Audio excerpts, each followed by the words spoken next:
صحابو په زمانه کې خلکو د خپلو مردګانو پسې صدقات کول. څنګه حدیث مبارک کې راغلي دي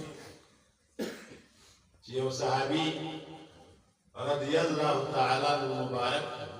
سعد ابن عباده دا یو صحابي رضی الله عنه او دا راغلی او حضور علیه السلام مبارک دی عرض وکړ چې یا رسول الله صلی الله علیه قربان شم زما مور وفات شوې ده زه مور پسې صدقه کوم هغې پسې صدقه رسم کړم او بیا کومه صدقه زه وکړم حضور علیه السلام مبارک ورته وفرمایل چې احملي عنها بیرا د خپلې مور د طرفه کویا وکړئ او حدیث الفاظ مداري فحفر بيرا وقال هذه لأم سعد کویا اول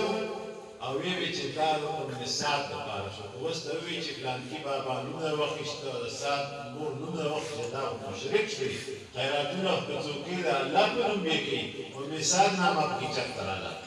دا د صحیح حدیث الفاظ دي موږ الحمدلله تعالی حدیث باندې یقین دی په هغه باندې څنګه ایمان دی